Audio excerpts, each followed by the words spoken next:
Oke, terima kasih. Satu kesempatan bagi kami untuk urutan keempat untuk mengisi diskusi kultural ini. Dan kemudian sebelum itu saya juga bisa menyampaikan saya sedikit eh, peran atau tentang forum ini sendiri. Forum Penulis Bali itu adalah sebagai wadah. Jadi sebagai wadah bagi aktivis dan kemudian bagi instansi atau lembaga yang punya visi yang sama terkait dengan penanggulangan HIV/AIDS itu intinya. Dan kemudian peran yang terpenting bagi kita, peran-perannya apa namanya forum ini adalah sebagai fasilitator dan membangun upaya bersama.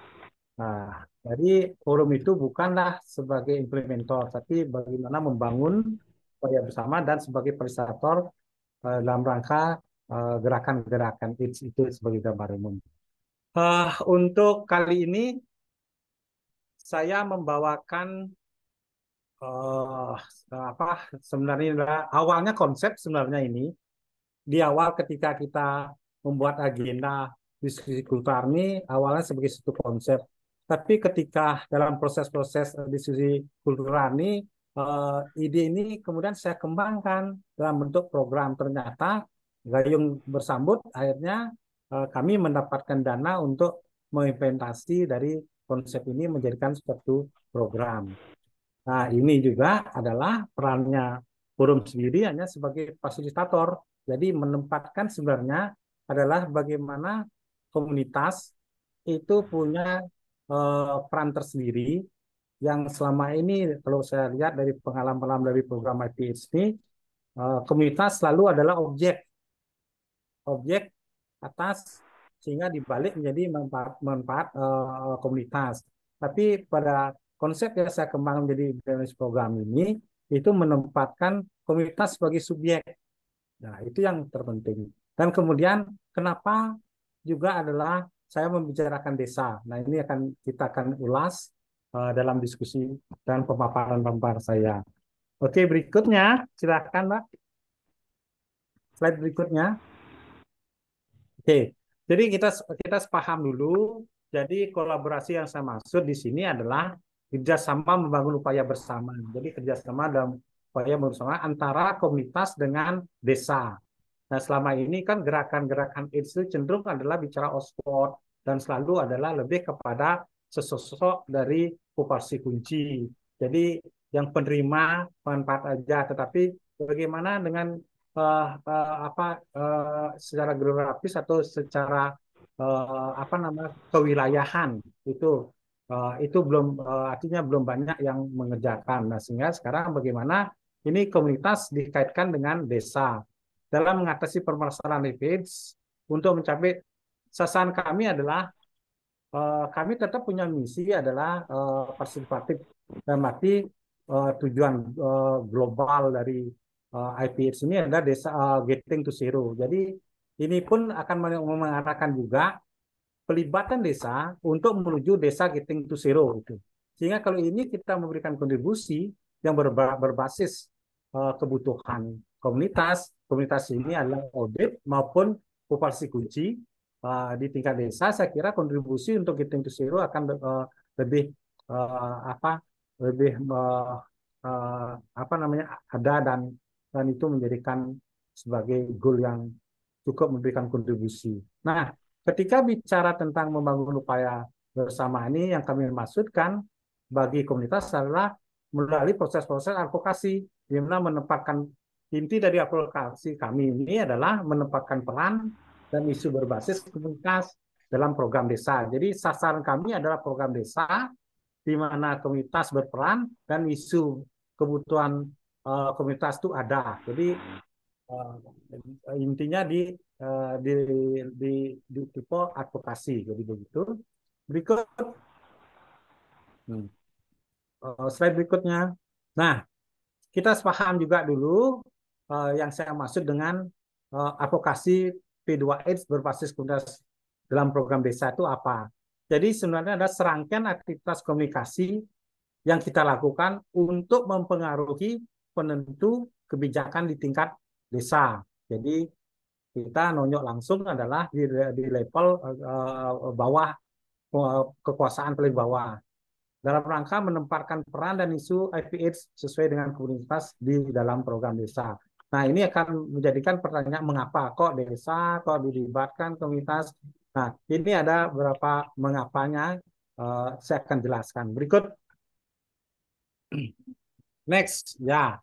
Jadi sebenarnya mengapanya ini adalah kita kembali bahwa permasalahan kesehatan terkait dengan HIV/AIDS ini tidak selesai sampai saat ini. Itu sebagai satu pengalaman dari kami, bagaimana ketika kami bergerak di tahun 88 sampai sekarang, sebenarnya seharusnya bicara dengan AIDS sebenarnya sudah ada titik terang, ya. Dan kenyataannya adalah sampai saat ini masih menjadikan permasalahan kesehatan. Nah, ini juga diakui ketika kita bicara dengan kaitan dengan apa namanya pembangunan kesehatan, pembangunan strategi pembangunan kesehatan. Salah satunya HIV/AIDS belum permasalahannya belum selesai saat ininya. Dan mengapa kalau saya lihat di peta di Bali, ya situasi di Bali saya pakai ada apa namanya cases untuk bisa melihat, mungkin memberikan gambar umum juga nanti di tingkat nasional. Kalau kita lihat intervensi kan kita bicara hulu dan hilir selalu itu. Yang terjadi adalah masih belum memberikan dampak yang signifikan dalam penanggulangan. Jadi integratif tidak nampak maksimal. Jadi hilir menjadikan selalu adalah sasaran intervensi. Hilir yang kami maksud di sini adalah di mana terjadi perilaku-perilaku berisiko, itu aja. Tadinya kita selalu mana hotspotnya, siapa populasi kuncinya, di mana dia beraktivitas, selalu begitu yang terjadi. Nah, kemudian yang bisa kita lakukan di hilir aja. Tapi bagaimana hulu? Artinya di mana di paling awal yang perlu diintervensi itu pun itu ya hanya sekedar edukasi saja yang terjadi. Misalnya bagaimana kalau kita lihat di hilir itu siapa? Adalah kalau kita lihat adalah misalnya pelanggan. Siapa pelanggannya? Adalah bapak rumah tangga. Dan ketika bicara siapakah PS itu adalah bagian dari bisa jadi adalah ibu rumah tangga. Dan siapa pelanggan itu juga adalah anak. Nah, ini kalau kita hanya berpikir di hilir aja, di hulu akan menjadikan sepertinya adalah pingpong. Kalau kita lihat penularan IMS kan diselesaikan di hilir, maka di hulu tidak diselesaikan, maka terjadi adalah seperti kasus apa namanya pingpong dalam suatu penularan IMS seperti itulah. Itu gambarnya. Nah, integratif ini tidak nampak maksimal. Jadi fokus, apalagi sekarang, lebih banyak adalah membangun dengan berbasis medis. Kemudian melupakan apa namanya penjangkauan yang berbasis perubahan perilaku. Nah, ini juga seharusnya adalah integratif itu dimaksimalkan. Saya kira akan lebih bicara nanti permasalahan kesehatan terhadap HIV itu semakin bisa kita minimalkan. Nah, di lain pihak kita pahami kalau di Bali kan selalu ada masih kita berkaitan dengan budaya, keterikatan budaya orang Bali dalam berkehidupan sosial. Jadi ini sebenarnya juga berpengaruh terhadap bagaimana penanganan dampak di desa, bagaimana penanganan dampak dari orang apa namanya pelaku berisiko itu terhadap di dalam masyarakat itu sendiri. Kuatnya di sini adalah kami itu adalah masih kuat dengan keterikatan orang Bali. Ya, misalnya contoh, kalau dia sakit maka dia kembali ke desa. Kalau dia ingat dia kembali desa. Nah, hal ini ketika dia punya permasalahan HIV/AIDS yang kita pahami stigma dan diskriminasinya semakin tinggi, maka yang terjadi adalah mereka tidak mau terbuka. Nah, jadi pintu-pintu ini harus kita buka sebenarnya untuk bisa menghilangkan, mengkondusifkan kondisi-kondisi yang ada di desa itu sendiri. Jadi itu bagian dari apa sebagai tantangan kita. Nah, kemudian kalau kita lihat lebih ke dalam lagi, keterbatasan pembangunan P2R bagi masyarakat dan seluruh di tingkat desa. Jadi apa yang dikerjakan, apa program-program apa yang dilakukan di tingkat desa itu sifatnya hanya masih dari tingkat parsial saja. Jadi sifatnya edukasi dasar AIDS. Jadi bicara apa itu AIDS, penularannya ini itu masih. Jadi tidak lebih mendalam apa sih kebutuhan kalau kita menemukan warga kita yang positif, dukungan apa kita berikan. Nah, itu hal-hal demikian. Nah, ini juga kaitan dengan yang di bawah ini. Jadi sebenarnya di tingkat desa, isu HIV dan AIDS belum menjadi prioritas dan perhatian dalam proses perencanaan pembangunan kelurahan dan desa. Nah, kenapa ini? Ya, mungkin di tingkat desa itu masih berbasis infrastruktur. Jadi sebenarnya yang sekarang harus mereka juga memikirkan dan itu jelas ada dalam peraturan menteri, dalam pembangunan daerah tertinggal, peraturan ini terkait dengan dana desa, nomor 8 ini, kemudian di Permendes dan lain itu sebenarnya itu sudah bicara tentang kesehatan. Nah, ini juga menjadi mengapa kita sebenarnya artinya peluang di desa itu sebenarnya sangat kuat sekali ketika desa bisa bergerak untuk mengubah program nasional ini menjadikan program di level di tingkat desa yang sebagai desa adalah memang wajib dilakukan dengan sudah dipayungi berapa regulasi-regulasi yang ada. Next. Next. Ya. Nah, ya, ini juga berkuat. Jadi di Bali kita punya ada dua kewilayahan, ya, kewilayahan desa adat dan kewilayahan desa dinas. Jadi sebenarnya kalau kita bicara dua desa ini yang menjadi misal kalau kita lihat itu adalah satu wilayah tapi punya penguasaan dua instansi sebenarnya, ya. Dinas itu adalah kepemerintahan, kalau di adat adalah adat itu sendiri, jadi desa adat. Nah, ini juga sebenarnya dari pihak adat dan dinas itu sudah kuat memberikan payung hukumnya ketika kita akan melakukan gerakan-gerakan AIDS di tingkat desa.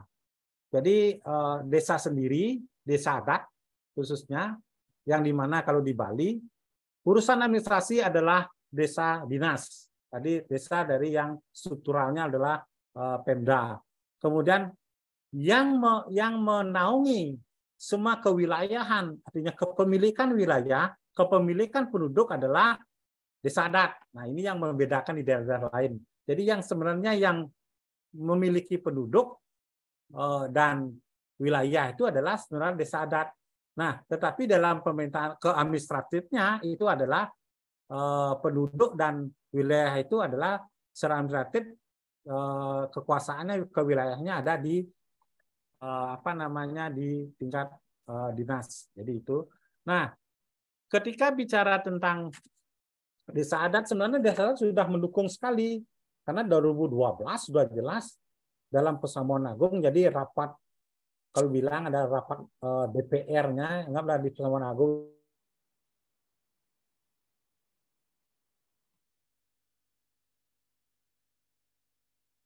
dan memberikan suatu kekuatan terkait dengan KMO dengan HIV/AIDS. Jadi kalau di ODIP di setelah desa adat namanya Kramol dengan HIV/AIDS, itu istilah KDHH itu namanya. Jadi itu sebenarnya sudah memberikan sinyal, kemudian memberikan kekuatan hukum bisa melakukan kegiatan itu di desa. Nah, kemudian dikuatkan lagi keputusan Majelis Utama Bali. Jadi kalau di pemerintahan desa adat itu namanya instansi itu adalah Majelis Desa Adat. Jadi Majelis Desa Adat ini adalah setara kekuasaannya kewilayahan dengan gubernur. Jadi itu sebenarnya sudah memberikan yang namanya surat keputusannya untuk penanganan kramo dengan HIV/AIDS. Jadi pendampingan sampai tuntutan pendampingan pun itu sebenarnya sudah tertera dalam keputusan majelis. Nah, ini juga memperkuat mengapa kita sebenarnya desa itu sebenarnya sudah mulai sebagai bagian dari kewilayahan paling rendah, paling bawah, bisa memandirikan, dan upaya kami ke depan mudah-mudahan bisa menciptakan bahwa IPH tidak bicara program nasional. Nah, menjadikan ini program di tingkat desa yang dijalankan secara mandiri oleh desa. Nah, ini juga selain itu kami juga mengaitkan dengan apa yang kami lakukan itu adalah dalam tujuan getting to zero sebagai goal-nya. Nah, ini berhubungan kuat juga dengan situasi-situasi IPH di suatu wilayah, terutama di desa yang kami jadikan sebagai sasaran intervensinya. Next. Nah, satu yang menjadikan dasar kita memperkuat kita dalam melaksanakan atau mengimplementasikan kolaborasi ini berbasis advokasi ini, sebenarnya kita juga sudah memahami adanya reorientasi sentralistik. Jadi partisipatif layanan kesehatan. Jadi sebagai strategi baru pembangunan kesehatan, artinya kesehatan atau medis itu tidak bisa mengerjakan sendiri. Dan kemudian jadi ketika pelayanan kesehatan itu pentingnya, perlunya partisipatif oleh masyarakat itu sendiri. Kalau dikaitkan dengan desa, oleh masyarakat desa itu sendiri. Dan kemudian ini sangat menarik bagi kami. Saya kira kerja-kerja atau kegiatan-kegiatan medis, sebenarnya ada berapa kegiatan medis yang bisa dilakukan oleh masyarakat itu sendiri. Nah, seperti nanti apa menjadi kebutuhan dari komunitas dalam penanganan, mungkin perawatan atau apa namanya pengobatan, itu kan pendampingan pengobatan itu sebenarnya menjadikan dasar kita. Jadi ada reorientasi sentralistik yang berpengaruh. Ini artinya ada sebagai peluang bagi kita. Catatan begini. Nah, ini diperkuat lagi. Kenapa desa? Kalau kita lihat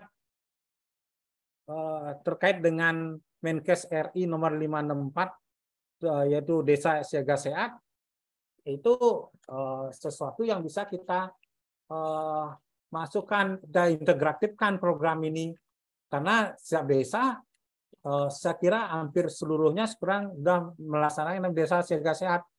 Penempelan program ini itu akan lebih mudah dan itu akan berkaitan juga mempermudah dalam apa namanya perencanaan, penganggaran, mengimplementasikan program kesehatan yang juga berbasis yang artinya focusingnya adalah IPH. Nah, jadi ketika nanti kita melakukan akhir dari program ini, diharapkan ada outcome desa mandiri. Mandiri yang bagaimana? Desa mandiri yang bertanggung jawab di mana masyarakat atau desanya dapat melayani kesehatan.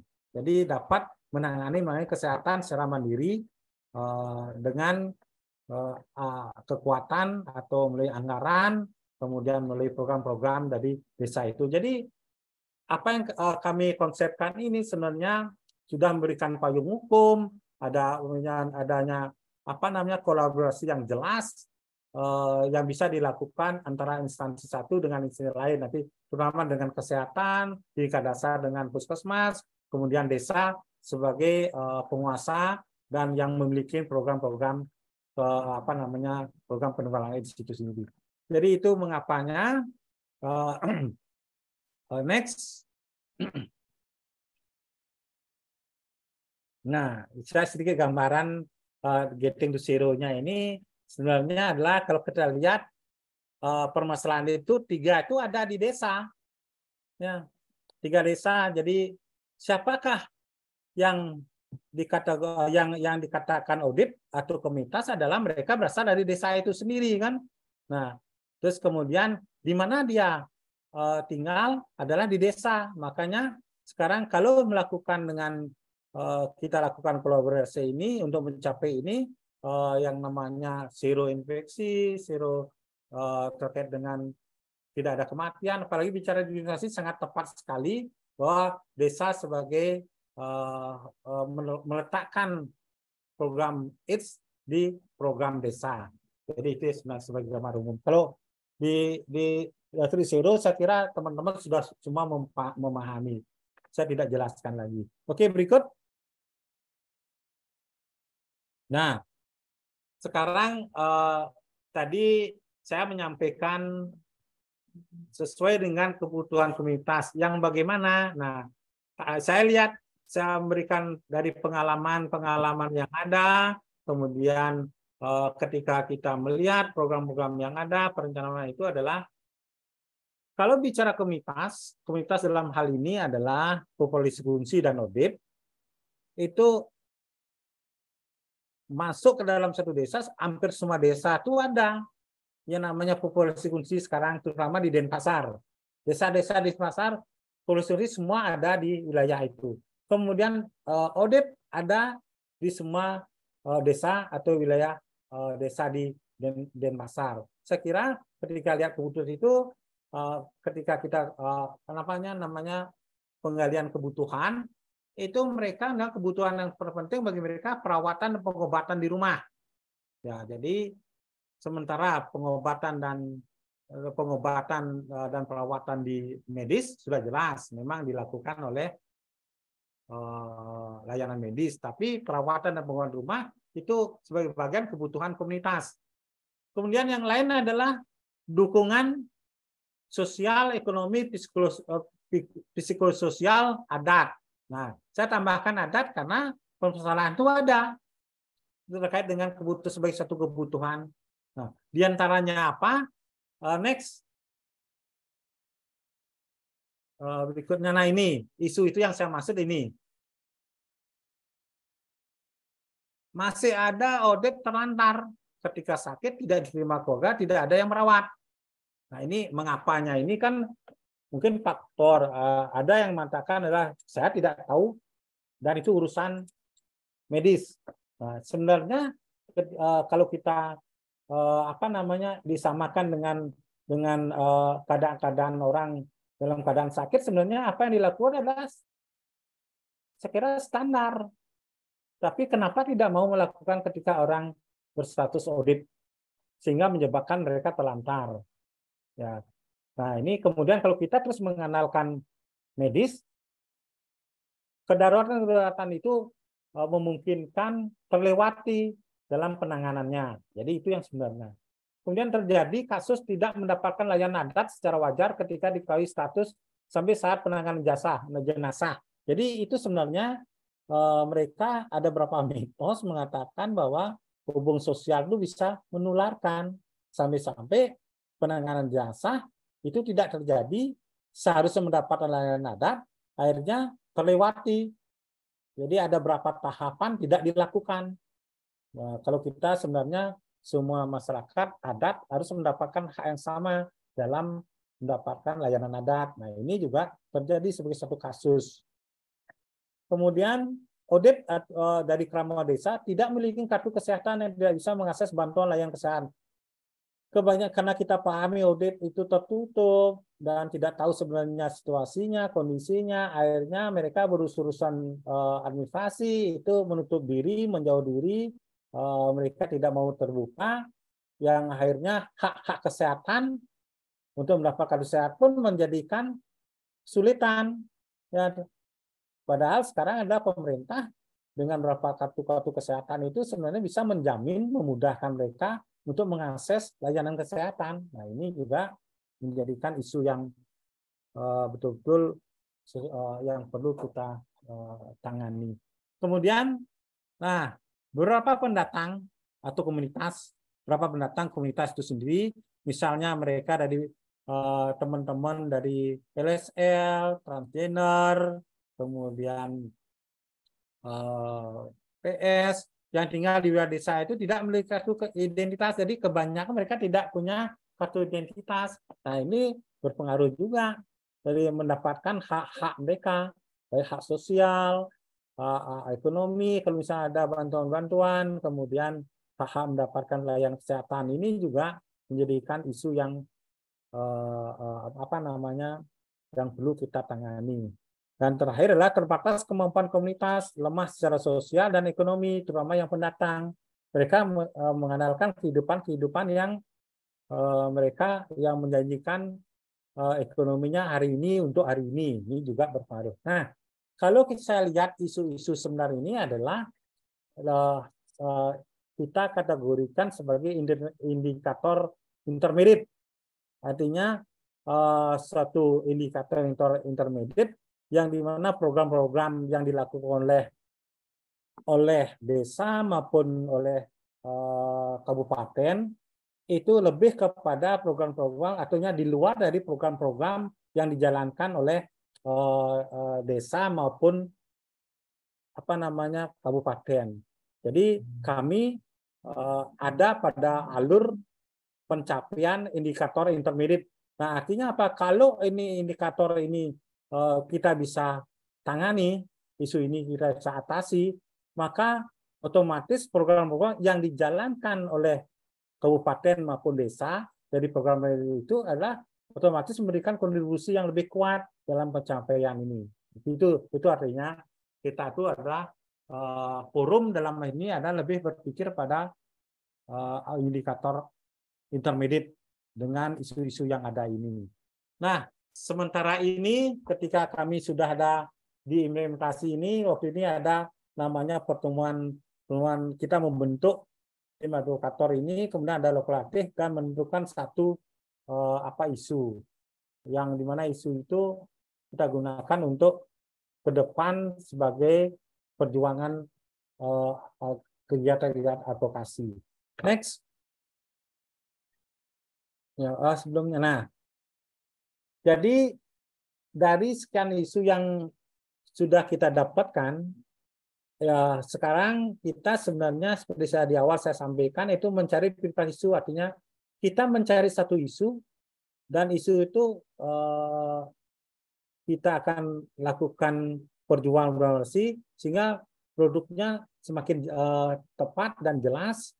Dalam arti juga kalau satu isu itu kita bisa selesaikan, maka isu-isu lain itu bisa kita otomatis akan terselesaikan, itu intinya. Nah, untuk menentukan prioritas isu ini kami menggunakan dengan beberapa kriteria. Satu, sejalan dengan situasi dan kondisi IPS di desa, karena di masing-masing desa itu berbeda-beda situasi dan kondisinya. Ini juga menjadikan inti kita prioritas isu itu di mana yang lebih mendominankan adanya kasus-kasus tersebut. Kemudian isu-isu yang diutamakan yang bisa masuk ke sasaran program desa. Nah, ini kan juga kita juga melihat visi misinya desa. Keutamaan mungkin lebih kepada di bidang kesehatannya apanya saja, itu juga menjadikan kriteria ketika nanti kita masukkan ke dalam desa. Dan kemudian ya kontribusi yang bisa memberikan capaian getting to zero itu kriterianya. Kemudian isu ini memang perwakilan dari kebutuhan komunitas, jadi kebutuhan memang komunitas secara keseluruhan, bukan per individu, bukan per per kelompok, tapi memang komunitas secara keseluruhannya. Jadi kemudian terpenting seperti di awal saya sampaikan bahwa yang kita lakukan intermediate indikator dari program yang dijalankan pihak pemerintah desa. Kenapa kami lakukan ini? Ketika kami bertemu dengan Bapeda Bali dan kami tanyakan tentang program-program AIDS ini, Bapak, kami kan swasta, kami bukan Pemda. Pemda sudah menganggarkan dengan istilah SPM dan lain-lain itu dalam APBD-nya, renjanya itu ada program AIDS. Dan kalau kami terlibat, bagaimana? Bisa kami bisa menjalankan dari program dari Pemda. Kemudian pihak Bapeda memang sudah menggarisi apa yang bisa kita lakukan bagi pihak swasta. Nah, seperti di awal saya sampaikan bahwa yang bisa swasta atau LSM bisa melakukan itu intinya adalah mencari intermediate indikator. Itu yang terpenting. Jadi artinya supaya tidak terjadi tumpang tindih dari program yang sudah dijalankan. Artinya begini, desa menjalankan, LSM menjalankan dengan kegiatan yang sama. supaya tidak terjadi itu, sehingga terjadi tumpang tindih. Bahkan terjadi sebenarnya adalah bisa jadi adalah apa namanya konflik-konflik dalam menjalankan kegiatan-kegiatan ini. Nah, ini saya sangat menarik dengan istilah intermediate indikator ini, menjadikan juga adalah yang diharapkan bisa memberikan kontribusi membantu pemerintah dalam program-program penanggulangan AIDS. Nah, ketika kita memiliki isu ini, kita menurunkan metode skala prioritas berdasarkan kriteria klasifikasi yang 1, 2, 3, 4, yang 5 yang kita gunakan ini. Jadi itu. Nah, terakhir, jadi model program kita, skema program kita seperti ini. Ya. Jadi kolaborasi desa, komunitas dengan desa ini dalam P2AIDS itu supaya menempatkan bahwa ada kebutuhan komunitas yang bisa dijalankan lewat program desa. Nah, ini yang kita lakukan skemanya. Yang kita lakukan dari agenda yang sudah kita laksanakan sampai hari ini, itu kita sudah membangun tim isu. Kita menamakan tim isu itu adalah tim advokator komunitas. Itu namanya. Dan itu adalah sudah perwakilan-perwakilan dari beberapa komunitas. Jadi dari LSL ada, dari IDU ada,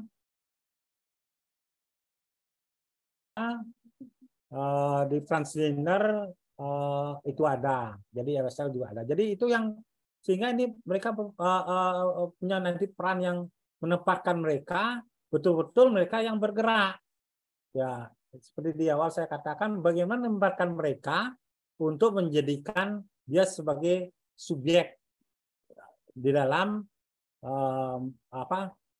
mendapatkan program-program yang sesuai dengan kebutuhan mereka. Nah, ketika kami akan bermain di advokasi ini, kita akan membangun aliansi dengan media.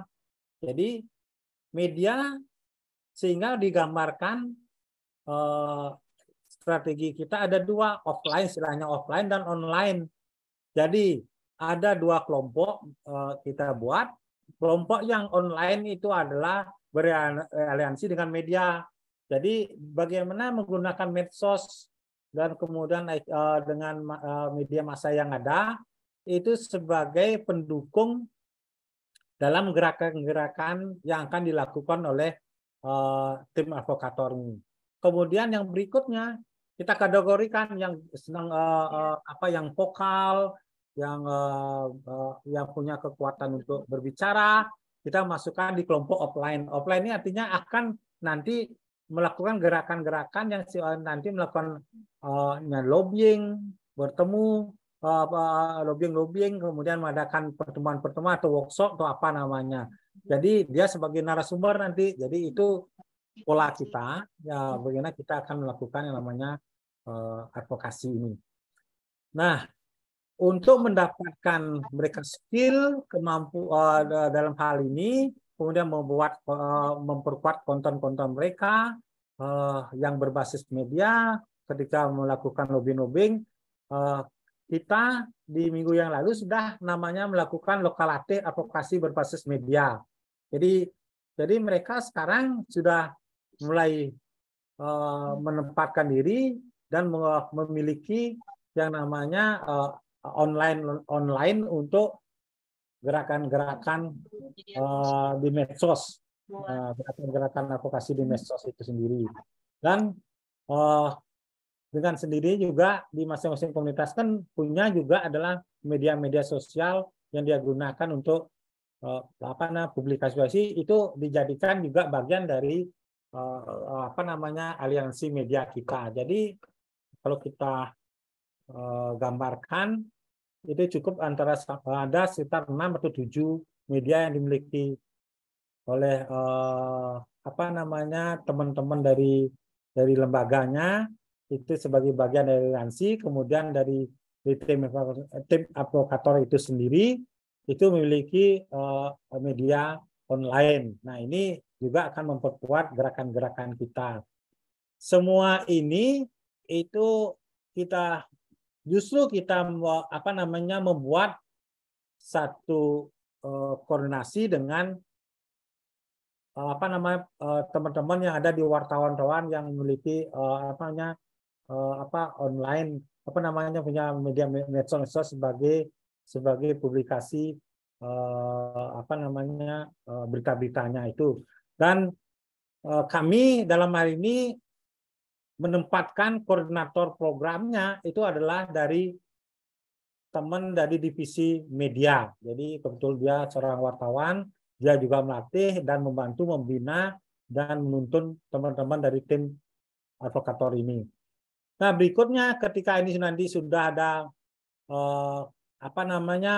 aliansi sudah ada, kekuatan sudah ada dalam normatif, kita akan melakukan workshop advokasi yang kepada stakeholder, terutama untuk forum perbekal sekota Denpasar. Jadi forum perbekal itu kita akan undang sebagai narasumber, Majelis Adat Madyo, DPMD sebagai narasumber untuk bisa memberikan gambaran dan kemudian melingkan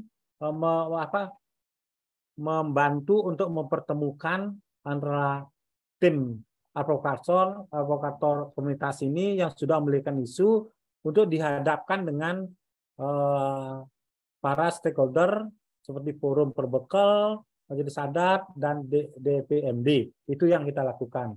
Nah, ini akan bisa bergerak sehingga nanti dipahami apa kebutuhan komunitas dalam gerakan dalam penanggulangan AIDS.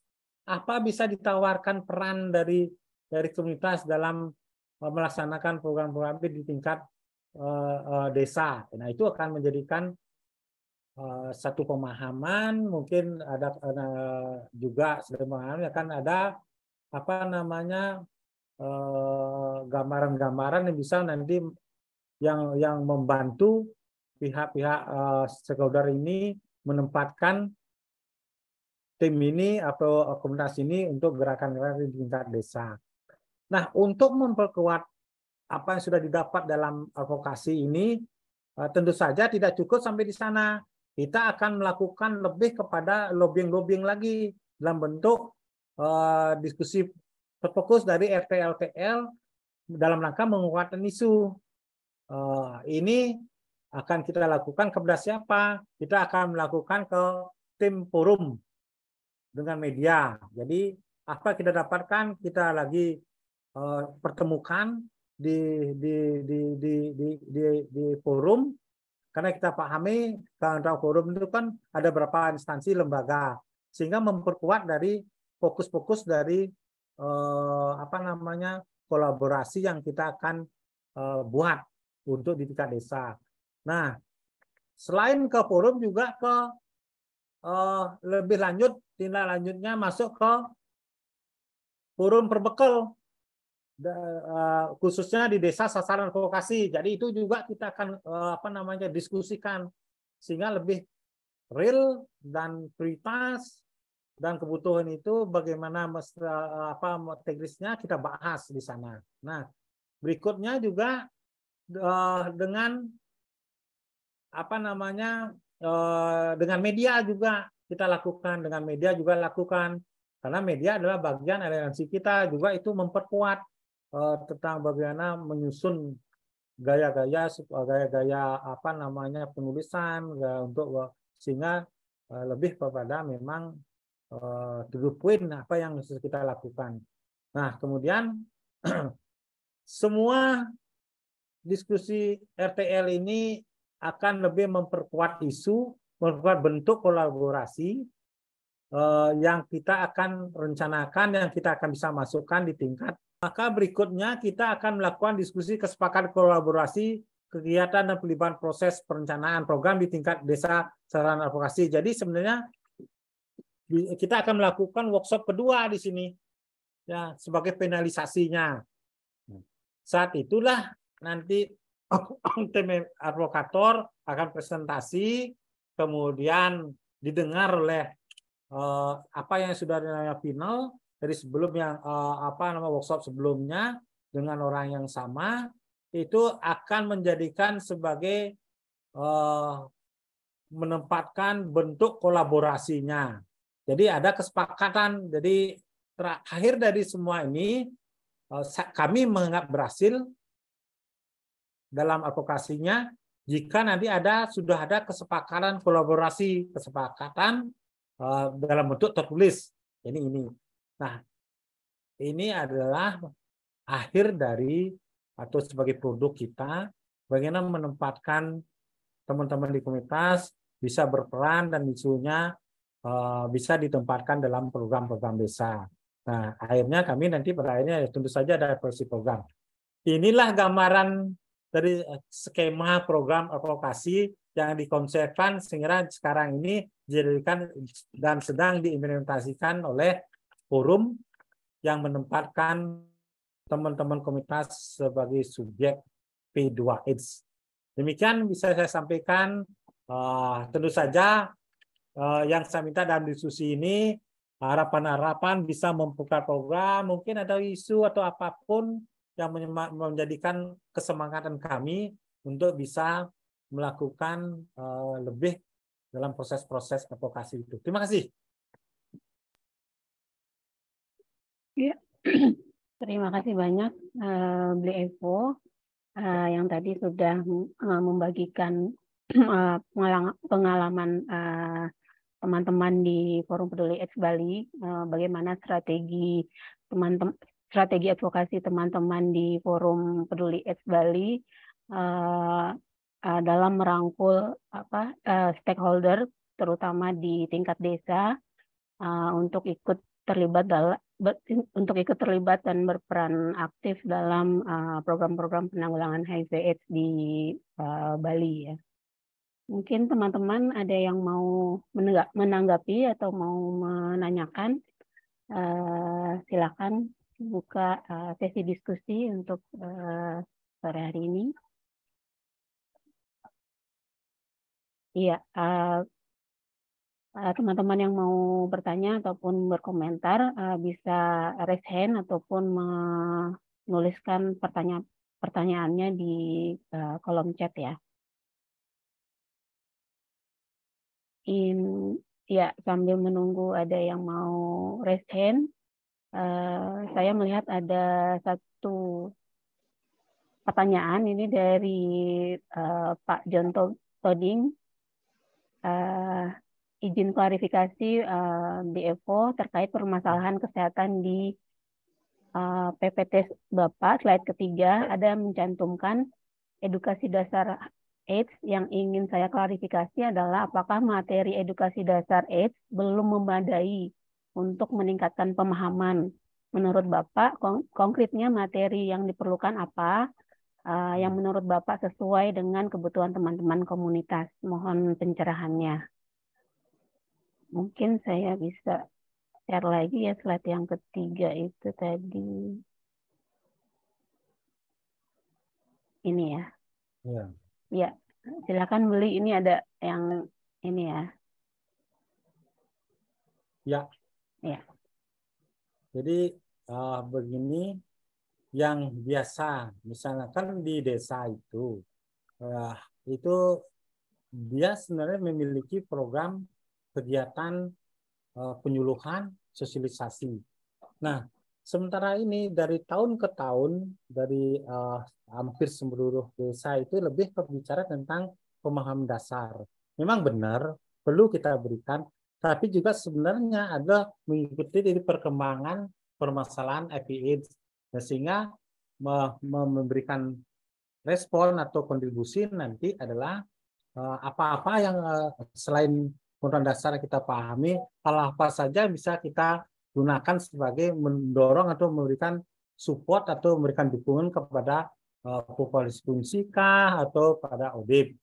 Nah, yang terjadi sekarang adalah standar ketika kampanye-kampanye di tahun-tahun 2000-an. Jadi AIDS menular lewat ini. Nah, itu ya oke, cukup itu. Saya kira itu udah benar, tetapi bagaimana cara menanggapi situasi-situasi AIDS yang ada di lingkungan mereka. Misalnya contoh, dukungan ketika misalnya ada di satu keluarga itu orang itu positif misalnya. Apa yang bisa dilakukan oleh keluarga?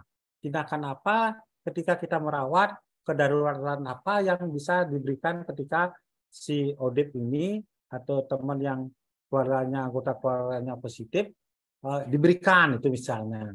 Misalnya kedaruratan biasanya di rumah tangga kan ada namanya kecelakaan rumah tangga kan. Kemudian kejadian-kejadian kejadian-kejadian yang mungkin terjadi pada audit terkait dengan kesehatannya. Itu seperti itu. Saya kira ketika itu diberikan, maka memberikan kontribusi adalah peran-peran nanti yang muncul dalam keluarga itu sendiri dalam perawatan. Kemudian terutama adalah perawatan di rumah.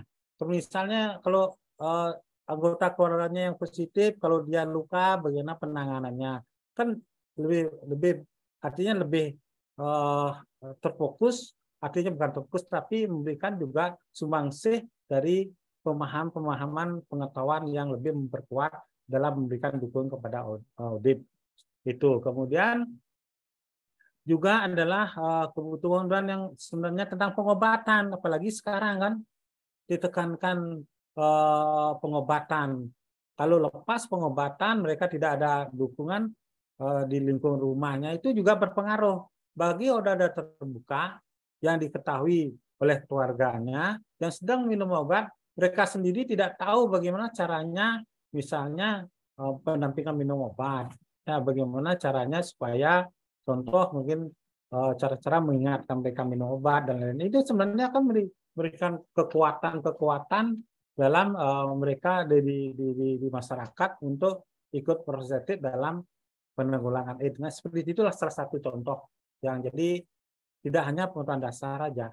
Nah, begitu kemudian kalau di adat di Bali, bagaimana misalnya kalau misalnya di keluarga kita ada yang positif dan tertutup, kemudian bagaimana bisa menenangkan mereka mau terbuka dan membuka diri sehingga mendapatkan hak-hak adatnya. Karena yang terjadi di Bali adalah sebenarnya adat tidak ada menstigma diskriminasi, tetapi mereka tidak tahu siapa yang dirinya warganya yang positif. Nah, karena tidak tahu ya perilaku-perilakunya adalah sepertinya mereka merasakan ada stigma dan diskriminasi. Hal-hal ini juga kalau itu diedukasi di keluarga, maka menciptakan kondisivitas, jadi kondusifnya suatu lingkungan. Contoh seperti itu, Pak. Ya, terima kasih Bli Evo. Berarti pengetahuan yang diberikan tidak hanya sebatas pengetahuan dasar tadi ya, tapi juga pengetahuan-pengetahuan praktis bagaimana peranan kita dalam mendukung keluarga yang ada ODIF-nya gitu ya, Bli. Bagaimana Pak Jan Tobing, apakah sudah terjawab?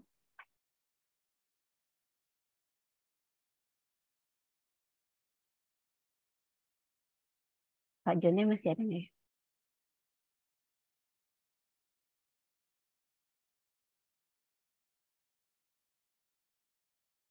Iya. Kalau ya mungkin kita bisa lanjut ke cukup Mbak, terima kasih. Oh ya, oke. Terima kasih Pak Jon. Ya mungkin kita lanjut ke penanya berikutnya. Ini di chat Mas Mukhtar ya, ingin bertanya, silakan kalau bisa ya. Langsung. Terima kasih. Salam sehat, Bli Evo. Masih ingat? Begini, kalau kita memahami situasi sekarang bahwa HIV/AIDS ini kan sudah masuk ke ibu rumah tangga. Data Kemenkes itu 14 orang satu terpapar, itu kan menunjukkan bahwa ada perubahan. Kalau dulu itu masih di sentral-sentral, makanya Pokja itu kita hanya sebatas 3 pilar, yaitu dinas kesehatan, lalu stakeholder, sama satunya komunitas. Nah, artinya ada perubahan respon, ada perubahan masalah. Karena itu forum itu harusnya bersinergisitas ke seluruh komunitas masyarakat. Artinya ada dua hal yang harus kita lihat. Di tataran advokasi, maka perlu sekali sinergisitas antar institusi. KPA Bali harus bisa mengajak kolaborasi semua institusi. Apakah itu Kementerian Desa Tertinggal, apakah itu tenaga kerja, apakah itu harus disinergisasikan karena itu berhubungan dengan regulasi. Yang kedua, tidak hanya artinya gini, di tingkat pengorganisasian itu juga harus semua komponen yang ada di masyarakat dilibatkan. Saya nggak tahu apakah teman-teman itu juga melibatkan IPKB, Ikatan Penyuluh Keluarga Berencana, karena dia itu punya peran yang sangat penting. Dia memberikan penyuluhan dari rumah ke rumah. Kemudian tokoh-tokoh masyarakat di lokal. Jadi sebenarnya saya melihatnya kalau ini tidak dilakukan, saya khawatir nggak akan tercapai itu ending tahun 2030. Jadi sebenarnya problem kita adalah konsepnya masih itu aja, jadi tidak begitu respon terhadap persoalannya. Jadi saya ikut kegiatan dari tahun 98 sampai sekarang mekanik itu ya ngikutin apa yang kata Panding aja, tidak begitu respon terhadap persoalannya. Saya pikir sekarang itu penting sekali untuk menggali, di Bali itu kan ada nilai-nilai yang harus diangkat untuk menjadi satu panduan. Berarti ada tokoh-tokoh yang dilibatkan. Lalu IPKB itu penting sekali untuk diajak. Teman-teman jarang sekali. Juga namanya tokoh-tokoh karena itu pengorganisasinya harus lebih luas. Tidak seperti sekarang. Kalau dulu bilangnya perang semesta. Karena berpikirnya adalah semua orang bisa tertular. Karena sekarang ini harus kita tempatkan bahwa persoalan AIDS itu persoalan kita bersama. Jadi tidak hanya di kita saja, tapi semuanya harus dilibatkan. Saya nggak tahu apakah si tenaga kerjaan yang lain itu dilibatkan dengan pariwisata. Pariwisata itu menjadi penting ketika kita bicara tentang tempat-tempat di Pantai Pucet dan sebagainya, itu apakah mereka menjadi satu tanggung jawab moral, tanggung jawab terhadap mereka, teman-teman kita. Jadi terima kasih beli Evo, tapi yang saya ingatkan bahwa kita harus merespon secara strategis, sinergitasnya harus diperluas. Jadi potensi-potensi yang ada di masyarakat harus dilibatkan, sehingga ini menjadi semua orang merasa oh ya saya harus ikut bertanggung jawab dong. Enggak hanya ini pekerjaan teman-teman pekerja enggak hanya kerjaan dinas kesehatan, tapi semuanya merasa karena ini berefek terhadap relasi sosial ekonomi. Karena basicnya masalahnya cuma dua itu, persoalan ekonomi sosial. Nah, itu selalu berhubungan dengan masyarakat. Jadi itu saya harapkan forum ini diperluas sinergistasnya. Jadi potensi-potensi di masyarakat desa harus dilibatkan. Terima kasih untuk teman-teman semuanya. Salam untuk semua teman-teman Bali. Saya Mokhtar, dulu kerja di DKT, tapi sekarang udah nggak di DKT lagi. Terima kasih, Po. Ya, terima kasih Pak Mokhtar. Ketemu di sini ya. Kita bisa ketemu di secara langsung. Ternyata kita bertahun-tahun hanya bisa bertemu di via Zoom saja. Oke, terima kasih. Bisa saya tanggapi, Iya, Mbak? iya, terima kasih Mas Mokhtar. Silakan beli. Ya, oke. Pertama, saya kira kita punya pemikiran sepaham bahwa bicara FPID itu tidak hanya bicara di hilir aja, kan? Apa-apa yang dilakukan sekarang lebih banyak pada menempatkan populasi kunci sebagai objek, dan itu menjadikan juga bahwa respon-respon penanggulangan lebih pada respon proyek. Nah, inilah yang menjadikan dasar kita bagaimana program-program itu sebenarnya tidak menjadikan satu program yang sifatnya program kedaruratan tetapi memang harus direspon wajib sebagai bagian dari respon desa untuk bisa menangani permasalahan kesehatan ini secara mandiri di tingkat desa. Nah, saya kira apa permintaan dari Pak Mokhtar tentang sinergitas, peran-peran dan seluruh lain ini, kalau kita masuk di desa, itu semuanya adalah desa itu ada.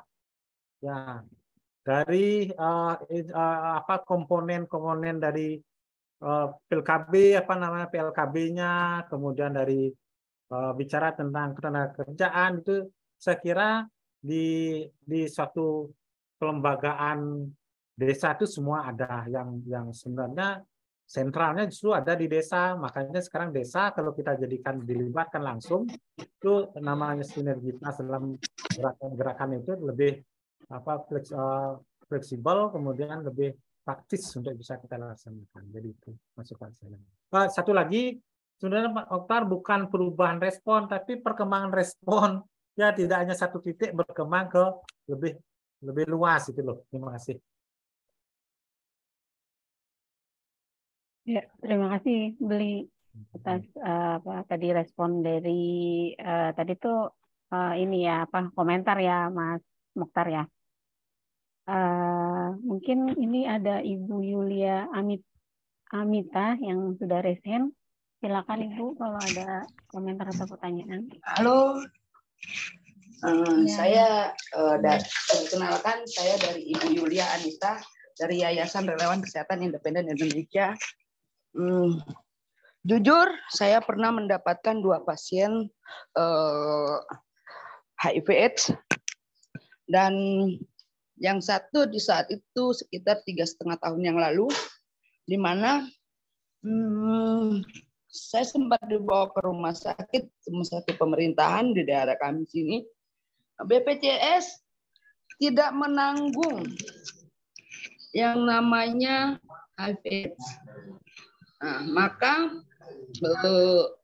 saya sempat down juga dan sempat sedikit goyang. Akhirnya kami bawa ke rumah dengan obat-obatan yang dia sendiri. Dan yang membuat miris itu bagaimana caranya untuk supaya sanksi sosial itu mereka tidak mendapatkan sanksi sosial. Itu yang saya sudah menemukan saat ini sudah meninggal. Saya sudah menemukan 3 pasien HIV/AIDS dan sudah terdeteksi AIDS dan sudah meninggal semua. Itu aja dari saya. Saya mohon pencerahannya, petunjuknya supaya saya melangkah ke depan bagaimana caranya lebih lagi untuk menangani pasien HIV/AIDS yang saat ini semakin marak, bukan cuma untuk istilahnya seperti yang pelaku seperti apa atau narkoba bebas, tapi sekarang sudah menjalar ke ibu-ibu rumah tangga. Buat saya sangat miris sih kalau sudah sampai sanksi sosial juga. Mereka itu ya sangat-sangat luar biasa menderita sih sebenarnya kalau kena sanksi sosial itu. Itu saja, terima kasih. Beli Ivo, salam hormat. Terima kasih Bu Yulia. Beli Evo mungkin mau menanggapi. Terima kasih. Saya kira tidak saya saja yang menanggapi ini karena diskusi itu ya. Saya kira permasalahan bersama seluruh bagian penanganan. Saya kira teman-teman di dalam diskusi ini bisa memberikan juga pencerahan. Jelasnya apa yang menjadikan permasalahan bagi kami, justru ini yang kami awali dengan untuk menciptakan kondisivitas dari lingkungan. Lingkungan kami itu salah satunya desa. Untuk menghindari sanksi sosial, kemudian bagaimana dia bisa mendapatkan hak kesehatannya. Jadi gerakan kami di lewat advokasi di tingkat desa ini otomatis memberikan kontribusi meminimalkan kejadian-kejadian terhadap komunitas itu sendiri. Nah, artinya apa? Sementara ini yang siapa pelaksana dan subjeknya itu adalah mereka yang tidak paham dengan apa kebutuhan komunitas. Itu pertama. Nah, sehingga bentuk-bentuk kebijakan yang dari desa. Jadi apa namanya warna penanggulangan juga adalah itu menggambarkan hal-hal yang standar. Nah, jika nanti ini kita tempatkan mereka sehingga warna dari P2H program desa, saya katakan program desa akan lebih kelihatan. Nah, apa menjadikan permasalahan itu dapat diminimalkan. Itu untuk yang bisa saya sampaikan. Mungkin teman-teman lain saya serahkan sebagai penguatan ini penting juga. Mungkin akan sama juga ditemukan di teman-teman yang lain. Silakan, Mbak. Ya, mungkin teman-teman yang lain mungkin ada yang mau share bagaimana pengalaman dalam kayak kalau ada ada yang komunitasnya ada yang diperlakukan seperti tadi yang Ibu Yulia ceritakan ya.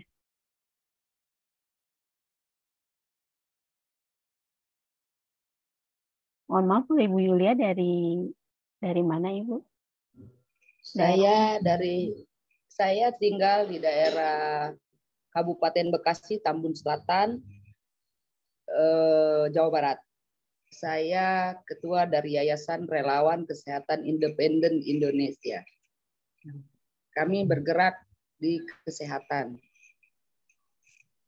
Dan sekarang sedang bergabung di Yayasan YR Cobra. Penanggulangan Yayasan Rehabilitasi Korban Narkoba. Oke. Terima kasih, Bu. Mungkin teman-teman lain ada mungkin yang mau menanggapi, mau sharing bagaimana tadi ini ya ada yang kena HIV tapi tidak di cover sama BPJS ya, Ibu ya tadi ya. Betul. Mungkin ada yang mau sharing, mungkin teman-teman dari daerah lain jadi ada pengalaman mengenai akses BPJS untuk ODA atau audit.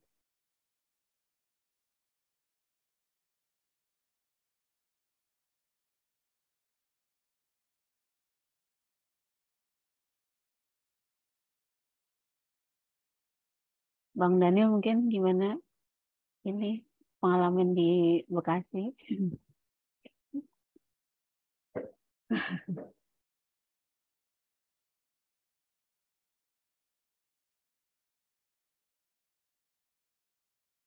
Iya, mungkin teman-teman ada yang mau sharing.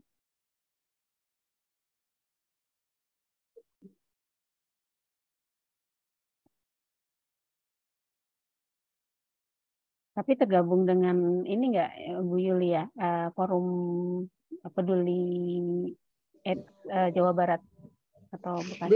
Belum ada link. Nanti kalau ada link saya siap. Iya, mungkin bisa nanti di sini juga ada Bang Daniel Ramadan ya dari forum Jawa Barat. Nanti mungkin bisa berkontak-kontakan dengan forum Jawa Barat ya, Ibu ya. Siap. Iya, terima kasih Ibu Yulia. Mungkin teman-teman yang lain ada komentar atau pertanyaan. Kalau di chat ini ada pertanyaan dari Pak Iqbal ya. Selamat sore, mau bertanya apakah Puskesdes, Pusat Kesehatan Desa ya, di dalam desa tersebut dapat diberdayakan dalam penanggulangan HIV/AIDS dan apakah DPMD di kabupaten kota dapat mengerti akan hal demikian? Ya, ini silakan Beli mungkin bisa menjawab atau menanggapi pertanyaan dari Pak Iqbal. Ya, selamat sore Bang Iqbal. Jadi begini, kalau bicara dengan Puskesdes dan DPMD, sebenarnya adalah itu sudah dimunculkan kalau di Bali, itu sudah dimunculkan dalam pemimpinan bersama ketika Adinkes juga punya kegiatan-kegiatan berkaitan menciptakan bagaimana program-program ini bisa dilakukan secara integratif, kolaborasi itu sudah disanakan. Artinya begini, justru diharapkan sentralnya ada di puskesmas, pusat kesehatan Kalau ini apakah Pusdes ini dimaksud adalah puskesmas? Kalau itu apa namanya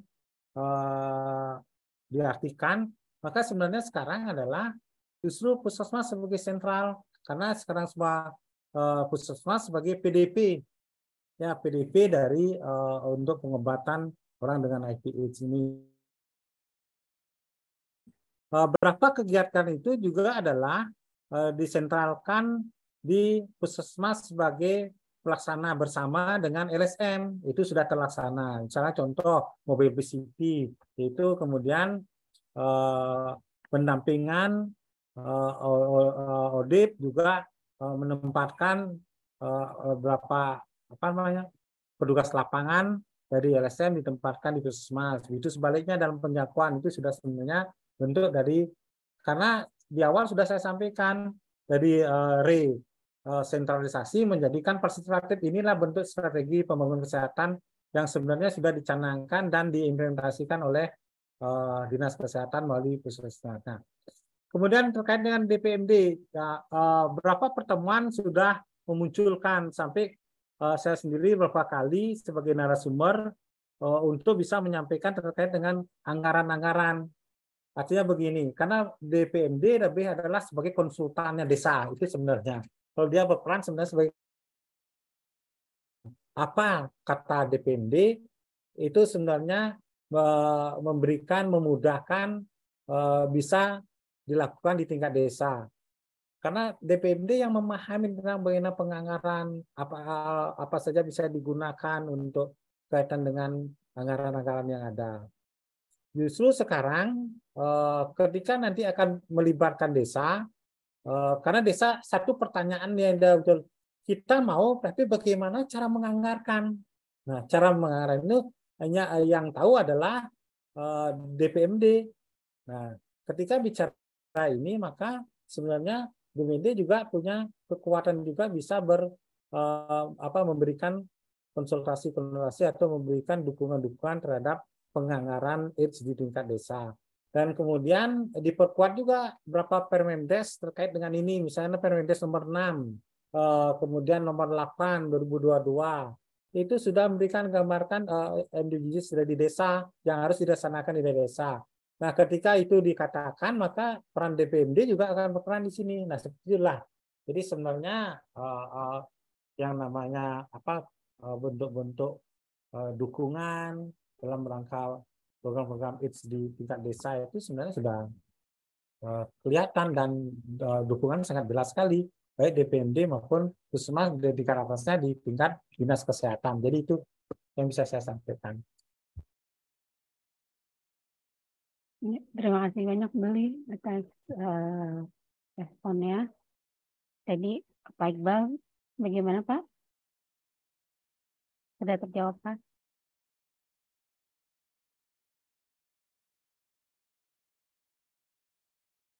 Ya, semoga bisa menjawab ya dari tadi respon dari Beli tadi. Ya. Oke, ini masih banyak ini Beli yang di chat ya. Saya bacakan lagi dari Mas Heru. Kalau mengacu pada alur perencanaan kerja daerah, pada tahapan yang bagaimana kerja kolaborasi yang dilakukan, mengingat di masyarakat ada Pokmas, WPA, OMS, dan KLPD lainnya.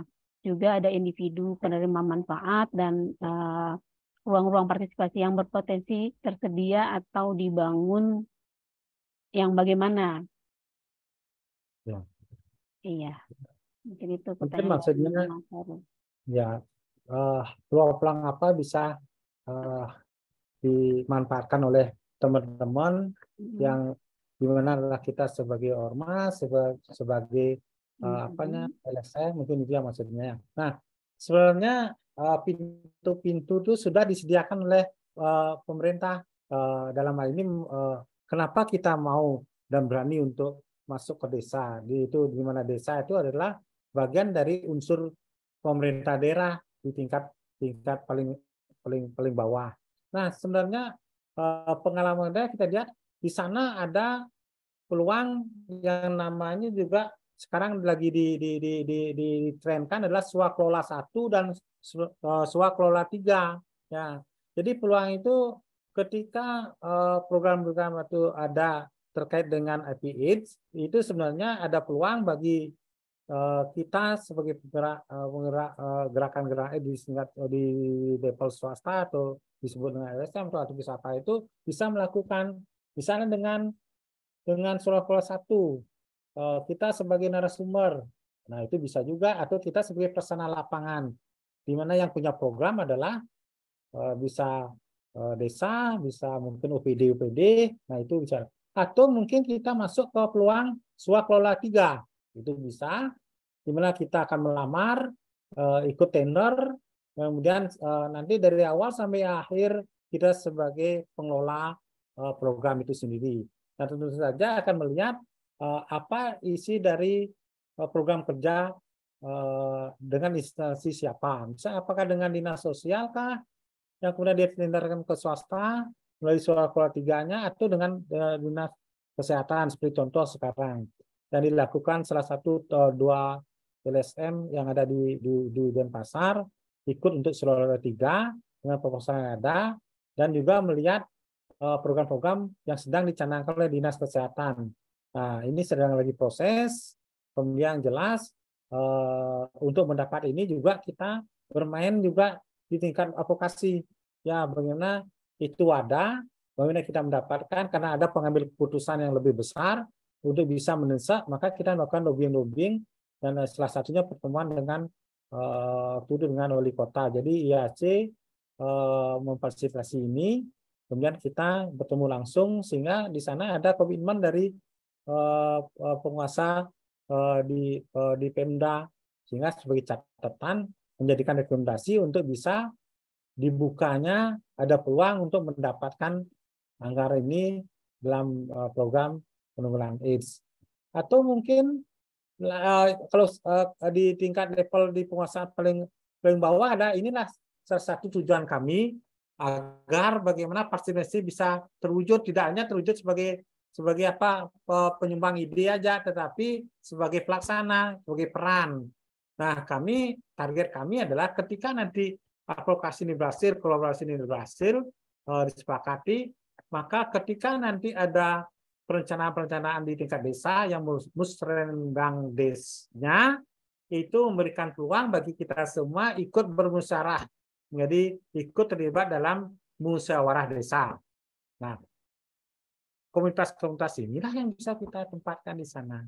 Diskusi inilah bisa kita masukkan dan menjadikan item bahwa dalam musyawarah desa itu tidak hanya masyarakat desa dari lingkungan mereka, tetapi juga ada poin dari komunitas di luar dari kewilayahan itu, tetapi memang perwakilan bagi kebutuhan komunitas itu sendiri. Jadi itu sebenarnya. Okay. Ya, terima kasih Beli. Jadi cukup banyak ya peluang-peluang yang tersedia untuk bekerja sama ini. Mungkin teman-teman yang lain ada yang ingin bertanya atau menanggapi. Ya ini kita di sini berdiskusi ya. Jadi silakan misalnya ada yang mau berbagi juga di teman-teman daerah yang lain. Mungkin ada yang pengalaman di wilayah lain bagaimana dalam menjalin kerjasama dengan desa terutama ya atau dengan stakeholder yang lain. Silakan. Kalau ada yang mau bertanya ataupun memberikan komentar, bisa raise hand.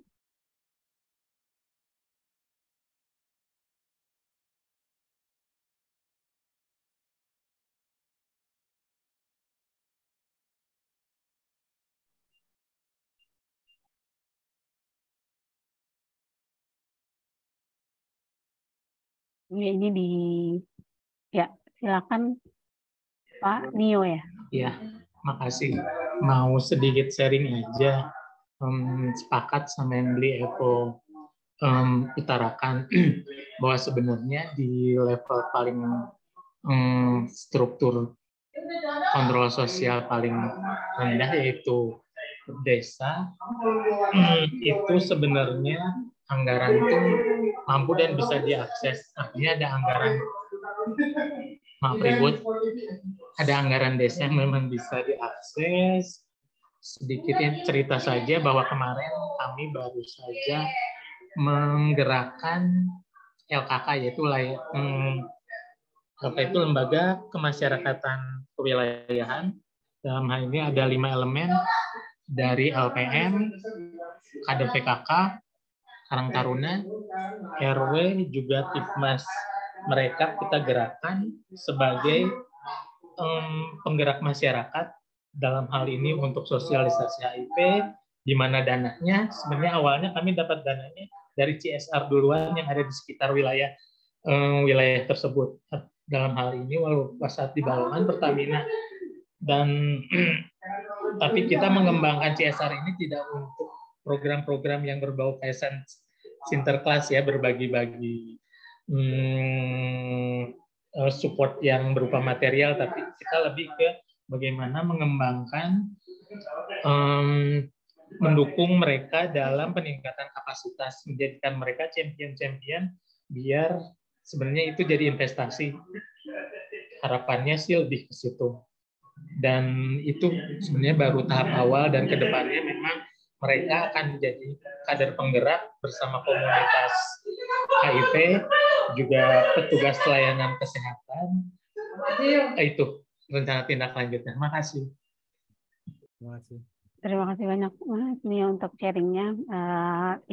Keren banget ya ini sudah bisa mengajak CSR untuk memulai program dengan di tingkat desanya gitu ya. Mungkin teman-teman yang lain ada yang akan berbagi atau bertanya.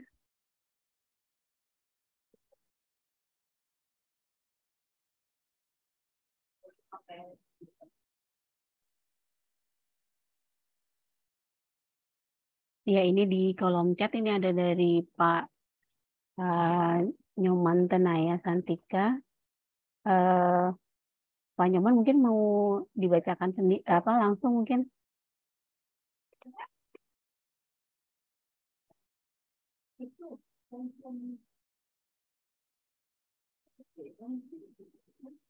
Iya, mungkin saya yang bacakan, maaf. Pak Nyoman ini ya, bukan bertanya tapi mungkin komentar ya. Fakta di lapangan jauh berbeda, stigma dan diskriminasi justru terjadi di dunia kesehatan dan pekerjaan sehingga berdampak putus harapan hidup hingga saat ini. Saran, apakah birokrasi penanganan HIV/AIDS bisa lebih efektif dan efisien, khususnya Bali yang kini multinasional? Contohnya ketika ada laporan bisa ditangani langsung tanpa melibatkan LBH atau layanan hukum. Iya, ini apa tadi, saran ya. Silakan Beli kalau misalnya ada tanggapan, komentar untuk saran ini.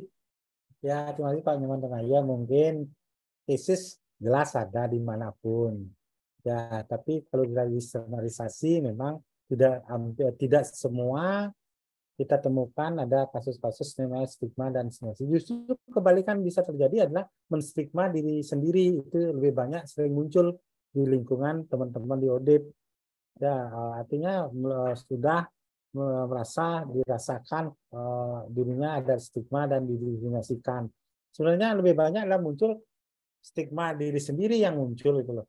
Nah, kemudian saya kira sekarang di semua layanan kesehatan sudah menempatkan itu peran-perannya yang self friendly, bisa memberikan layanan yang terbaik bagi teman-teman ODIP ataupun polisi kunci. Nah, saya kira mungkin ini krisis, tapi kalau misalnya itu musibah besar terjadi, itu ya kami akan coba benar ada ini, karena kita kan kontak kita, komunikasi kita adalah rutin. Artinya hubung kita komunikasi dengan puskesmas itu adalah hampir setiap hari. Kalau itu ada, mungkin akan kami memberikan masukan di tingkat layanan puskesmas. Nah, kemudian mungkin saran, ya nama saran oke, bisa jadi artinya ketika bicara tentang laporan ini tanpa melibatkan LBH atau layanan hukum, artinya karena ada peran-peran konselor ada, kemudian peran-peran RSM mendampingi juga ada perannya di forum sendiri, itu terbuka bisa juga memberikan bantuan-bantuan ketika menjadikan ada sesuatu yang entah diskriminasi atau kurang mendapat pelayanan atau apapun, itu sebenarnya bisa kita kalau itu adalah kita artinya dikontak, kemudian saya kira teman-teman yang semua ada di forum ini bisa membantu. Jadi itu meskipun saran, ya kita catatan bagi kami. Terima kasih. Ya, terima kasih, Beli Evo. Mungkin teman-teman yang lain masih adakah pertanyaan atau komentar?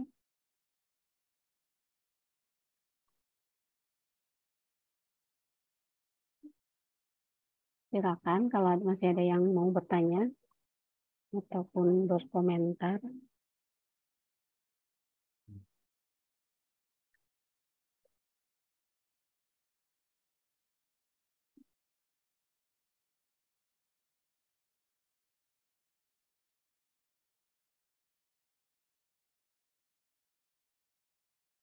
Iya, ini ada komentar ya dari Pak Junedi. Saya sependapat dengan penjelasan Bapak, tapi fakta di lapangan sangat jauh berbeda, bahkan di satu provinsi saja birokrasinya berbeda dan ada yang sangat berbelit-belit. Ya, ya, inilah yang membedakannya. Jadi saya memang berikan cases yang kami lakukan di Denpasar. Saya kira ini pun pernah terjadi, apa yang disampaikan itu adanya birokrasi berbelit-belit, itu pernah terjadi kok di awal-awal kita melakukan. Jadi sebenarnya bagaimana mensepahami situasi ini kepada semua pihak, ya. Dan sering terjadi ketika satu OPD itu yang dulunya sudah kita klik dengan kerjasama, dipahami apa yang dikerjakan kita, apa kebutuhan kita, itu diketahui. Ketika ada perpindahan atau mutasi jabatan, itu pun bisa jadi adalah muncul kembali ada black bleed-nya. Itu biasa jadi kan. Nah, inilah sebenarnya adalah di sini adalah peran-peran dari kalau bisa karena koordinator bicara IPIDS koordinasinya di KPA dan di PA itu adalah komponen lebih banyak adalah instansi. Inilah pentingnya sebenarnya peran-peran KPA koordinasi terhadap komponen di lingkungan OPD itu sendiri sehingga kesepahaman itu tetap konsisten, ya, beda orangnya, artinya diganti orangnya, menumbuhkan sesuatu yang baru lagi, justru kembali ke belakang lagi. Atau mungkin karena sekarang kan biasa juga ini, saya tidak lepas juga ini juga pengaruh-pengaruh dari kebijakan-kebijakan politik juga pengaruh. Tapi itu tidak saya abaikan saja. Terus yang penting bagaimana cara kita adalah pendekatan secara personal. Itu edukasi, menempatkan dia dalam rangka pendekatan untuk lebih pemahaman yang terkait dengan apa yang kita lakukan, apa itu program IPIDS itu sendiri dan IPIDS itu sendiri.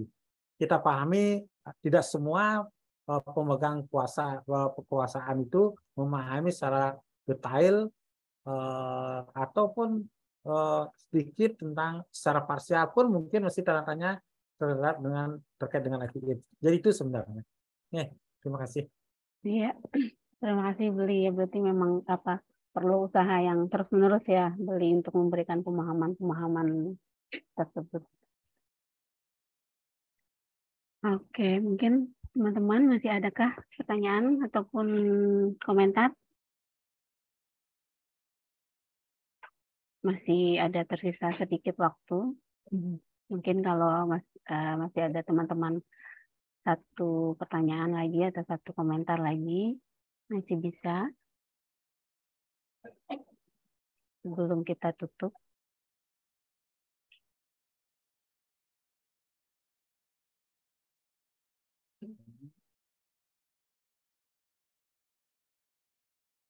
Iya, sepertinya cukup ya ini.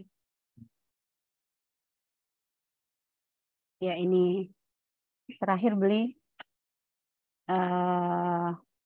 fakta-fakta penolakan penanganan pasien di rumah sakit riwayat HIV positif kurang lebih akan dirujuk ke RSUD dan RSUP.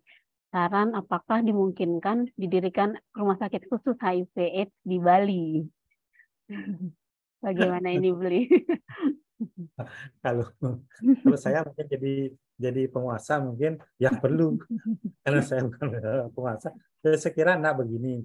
Artinya kalau kita mengkhususkan berarti kita bicara stigma dan diskriminasi lagi kan.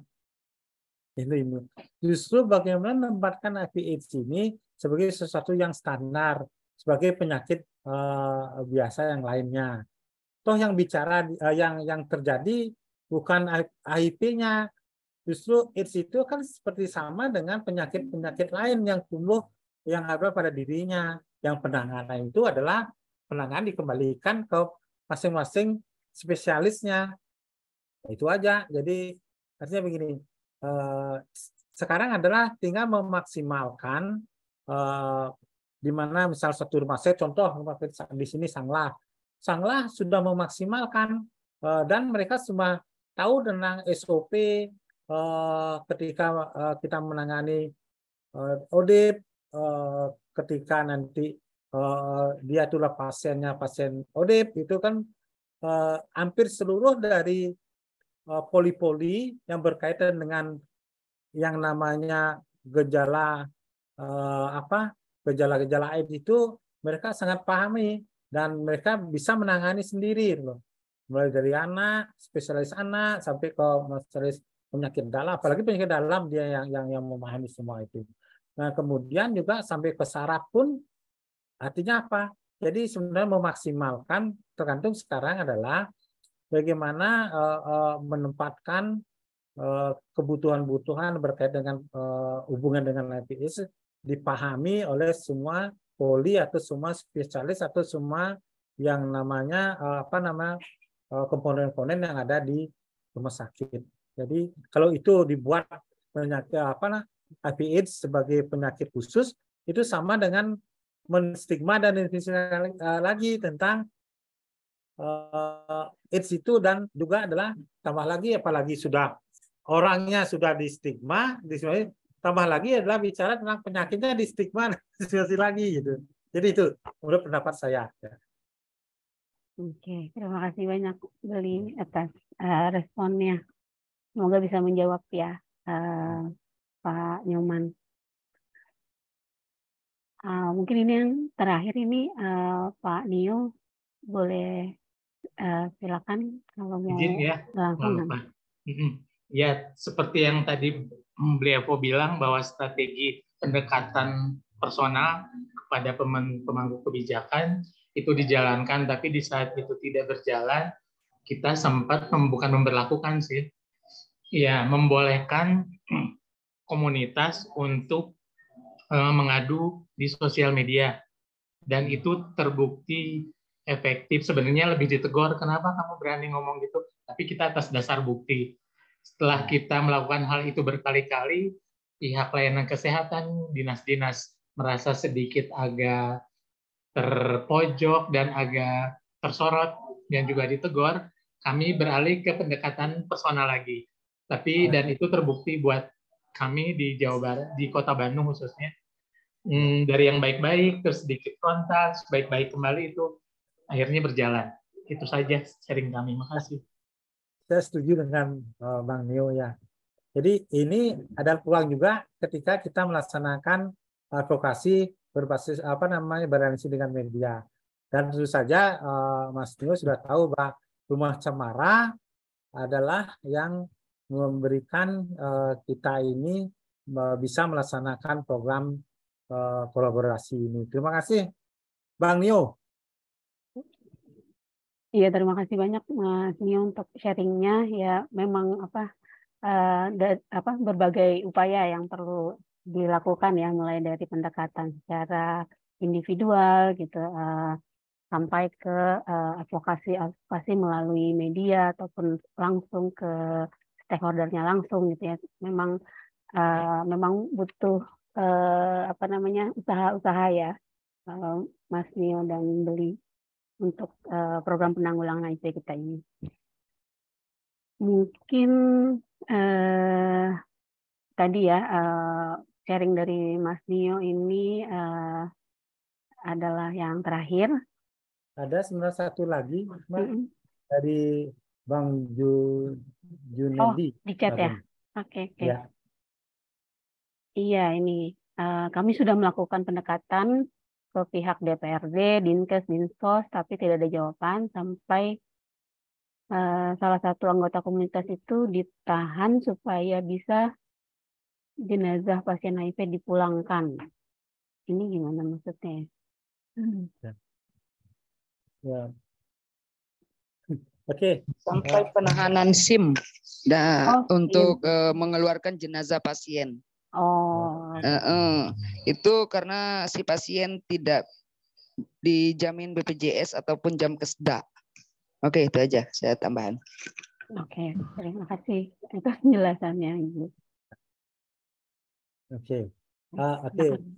Mungkin teman-teman bisa berbagi pengalaman di sini yang menghadapi hal yang sama mungkin ya. Kalau dari pengalaman kami, inilah pentingnya kita tuh berkolaborasi.